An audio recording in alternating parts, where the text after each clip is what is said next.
Hi friends, എല്ലാവർക്കും നമസ്കാരം. ഞാനിന്നൊരു പുതിയ വീഡിയോയുമായിട്ടാണ് വന്നിരിക്കുന്നത്. എൻ്റെ യൂട്യൂബ് ചാനലായ വിഴിഞ്ഞം സീപോർട്ട് ജോബ് അപ്ഡേറ്റ് 2024ലേക്ക് ഏവർക്കും സ്വാഗതം. ഇന്നത്തെ വീഡിയോയുടെ പ്രത്യേകത എന്ന് പറഞ്ഞാൽ, കഴിഞ്ഞ ദിവസം ഞാൻ നിങ്ങൾക്ക് MSCയുടെ ചില ജോലി ഒഴിവുകളെക്കുറിച്ച് ഞാൻ നിങ്ങൾക്ക് അതിനകത്ത് പറഞ്ഞിട്ടുണ്ടായിരുന്നല്ലോ. ഇന്ന് അതേപോലെ തന്നെ മാസ് കമ്പനിയുടെ ചില ഒഴിവുകൾ ഇതിനകത്ത് വന്നിട്ടുണ്ട്. എന്തായിരുന്നാലും നമുക്ക് ഇന്നത്തെ വീഡിയോയിൽ ആദ്യമായിട്ട് നമുക്ക് MSC EBയുടെ ചില വിശേഷങ്ങൾ പങ്കുവച്ചതിന് ശേഷം നമുക്ക് മാസ് കമ്പനിയുടെ ഒഴിവുകളിലേക്ക് നമുക്ക് ഒന്ന് പോകാം. MSC EB 16-ാം തീയതി വൈകുന്നേരം 3:30 മണിയോടുകൂടി നമ്മുടെ വിഴിഞ്ഞം പോർട്ടിൽ അടുക്കുകയും ഒരു 3000-ത്തോളം കണ്ടൻറ്റുകളുടെ വർക്കുകളാണ് ഇവിടെ അവർ ചെയ്ത് തീർത്തിട്ടുള്ളത്. അതിനുശേഷം 18-ാം തീയതി ഷിപ്പ് ഇവിടെ നിന്ന് നേരെ കൊളംബോയിലേക്ക് പോവുകയുണ്ടായി. നാളെ രാവിലെ എത്തിച്ചേരും എന്നാണ് പ്രതീക്ഷിക്കുന്നത്. എന്തായിരുന്നാലും ഇനി അടുത്ത് വരുന്ന നമുക്ക് 1141 ഒഴിവുകളാണ് നമുക്ക് MSC മാസ് റിപ്പോർട്ട് ചെയ്തിട്ടുള്ളത്. അതിൽ പ്രധാനപ്പെട്ട ഒഴിവുകൾ ഏതൊക്കെയാണെന്ന് നമുക്കൊന്ന് നോക്കാം. സോഫ്റ്റ്വെയർ കമ്പനിയുടെ ചില ഒഴിവുകൾ വന്നിട്ടുണ്ട്. അതുപോലെ തന്നെ ലോജിസ്റ്റിക്സുമായി ബന്ധപ്പെട്ട ചില ഒഴിവുകൾ ഇതിനകത്ത് വന്നിട്ടുണ്ട്. ചില ഒഴിവുകളിൽ 1 വർഷത്തെ എക്സ്പീരിയൻസ് ചോദിക്കുന്നു. ചിലതിലാണെങ്കിൽ 6 മാസത്തെ ഇൻറ്റേൺഷിപ്പ് അവരാവശ്യപ്പെടുന്നുണ്ട്. ഇതിൻ്റെ സൈറ്റ് ഞാൻ ഈ ലിങ്ക് ബോക്സിൽ തന്നെ കൊടുക്കാം.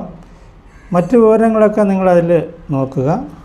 എന്നാലും ഏതെല്ലാം ഒഴിവുകളാണ് ഇതിനകത്ത് പറഞ്ഞിട്ടുള്ളതെന്നുള്ളത് നമുക്കൊന്ന് നോക്കാം. മാസ് കമ്പനി എന്നുള്ളത് 130 രാജ്യങ്ങളിൽ ഷിപ്പിംഗ് കമ്പനി പ്രവർത്തിക്കുന്നുണ്ട്. ഏകദേശം 1,00,000-ത്തോളം തൊഴിലാളികൾ ഇതിനു വേണ്ടി വർക്ക് ചെയ്യുന്നു.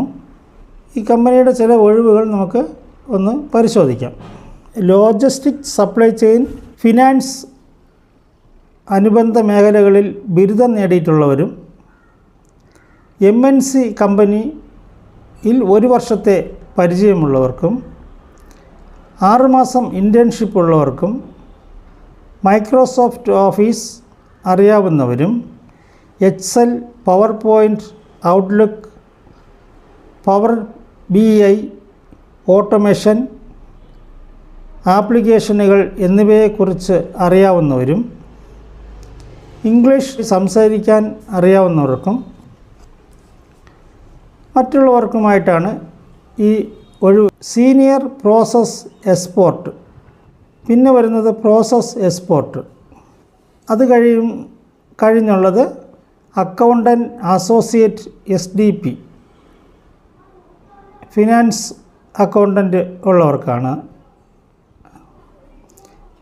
അതുപോലെ തന്നെ ഫിനാൻസ് അക്കൗണ്ട് ഉള്ളവർക്കാണ് associate cost controller P2P.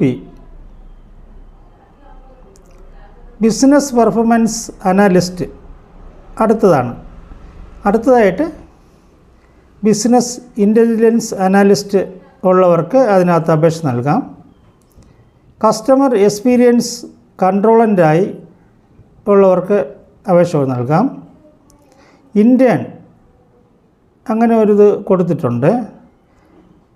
Lead logistics finance operations agent ഇത് കൊടുത്തിട്ടുണ്ട്. സ്റ്റൗജ് പ്ലാനർ, പിന്നെ വരുന്നത് സീനിയർ സോഫ്റ്റ്വെയർ എഞ്ചിനീയർ. അത് കഴിഞ്ഞ് റിപ്പോർട്ടിംഗ് കൺട്രോളർ കോർഡിനേറ്റർ. അതിനുശേഷം അസറ്റ് മെയിൻ്റനൻസ് പ്ലാനർ അനലിസ്റ്റ്. പിന്നെയുള്ളത് സോഫ്റ്റ്വെയർ എഞ്ചിനീയർ SAC പ്ലാനിംഗ്. അടുത്തതായിട്ട് collection intern, warehouse supervisor, Senegal direct transport sales പ്രതിനിധി, ബിസിനസ് ഡെവലപ്മെൻറ്റ് മാനേജർ, സ്പെഷ്യലിസ്റ്റ്. അങ്ങനെ തുടങ്ങി കുറേ ഒഴിവുകളാണ് ഇതിനകത്ത് വന്നിട്ടുള്ളത്. അതിനകത്ത് ഉള്ള ഈ മാസ് കമ്പനിയുടെ വിവരങ്ങളടങ്ങുന്ന ആ ലിങ്ക് ഇതിൽ ഞാൻ കൊടുക്കാം. ഈ ഓരോ കാര്യത്തിനും അതിനെ വിശദീകരിച്ചുള്ള വിവരങ്ങൾ അതിനകത്ത് ഉണ്ടായിരിക്കും.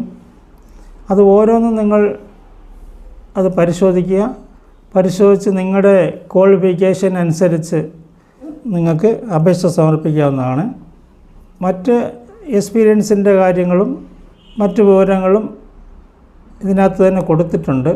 അപ്പോൾ അതൊക്കെ നിങ്ങൾ പരിശോധിച്ച് നോക്കിയതിന് ശേഷം നിങ്ങൾക്ക് അപേക്ഷ നേരിട്ട് തന്നെയാണ് അയക്കുക. ഈ ജോലികളെല്ലാം നല്ല സാലറിയോടുകൂടിയുള്ള ജോലികളാണ് നിങ്ങൾക്ക് ലഭിക്കുന്നത്. എന്തായിരുന്നാലും ഈ വീഡിയോ ഇഷ്ടപ്പെട്ടെങ്കിൽ നിങ്ങൾ സബ്സ്ക്രൈബ് ചെയ്യുക, ബെൽ ബട്ടൺ അമർത്തുക, ഷെയർ ചെയ്യുക, ലൈക്ക് ചെയ്യുക. ഇനി അടുത്ത് വരുന്ന ഒഴിവുകളെക്കുറിച്ചുള്ള വിവരങ്ങൾ ഞാൻ നിങ്ങൾക്ക് നൽകാം എന്ന് പറഞ്ഞുകൊണ്ട് നിർത്തുന്നു. നന്ദി, നമസ്കാരം.